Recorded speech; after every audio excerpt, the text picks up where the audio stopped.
Chainagi TikTok achauba spy gi khulaini US India na tawba mongda America amasum nongsub Europe ki lebak kharada TikTok kumba Chinese app sing ban tawrabadi Chainagi spy gi achauba khulai mangjagani haina United States ki National Security Advisor Robert O'Brien na phongdokre India gi oinadi UZ browser amasum TikTok yauna Chainagi app yangkhai gi mapan mamang thada ban tawkhre masi Ningkha tamba amasum security da akaiba laibagini haina maram piki TikTok, WeChat amasum China dagi tholakpa atopa app sing Trump administration na haksina yengsili haina O'Brien na Fox News Radio da phungdokhi hairiba app sing di India na hana na ban tawkhre India, United States amasum nongsub Europe ki leba kharadasu thinglabadi Chinese Communist Party CCP gi spy gi asauba khulai mangjagani haina O'Brien TikTok kumba app singi khudong thiningai oibigi matangda hanglakpa ohangi pakhum oina haiki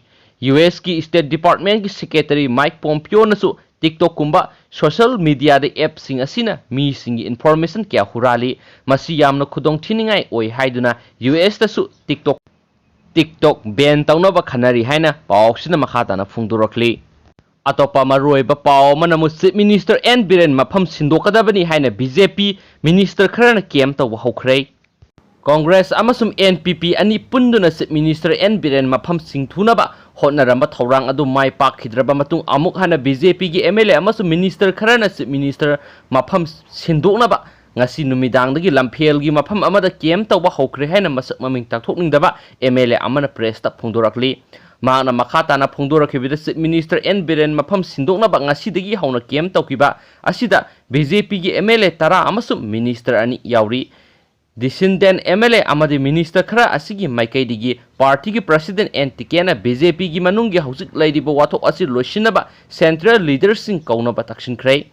Dissident sing adugi maikaidigi Chief Minister gi mathakta tongan ba search kya tawri hairi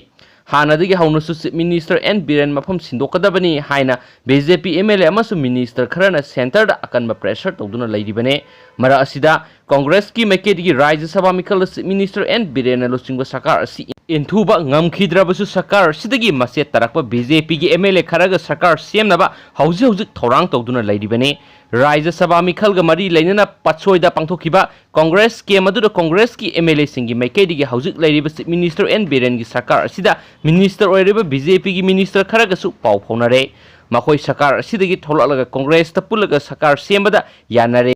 haina MLA phamdagi disqualify tawkraba Nauria pakhanglakpa kendra gi ex MLA Subhash Chandra phongdokpa laikhrabani adobo thengna phangba yamna thajaba yaba pau amana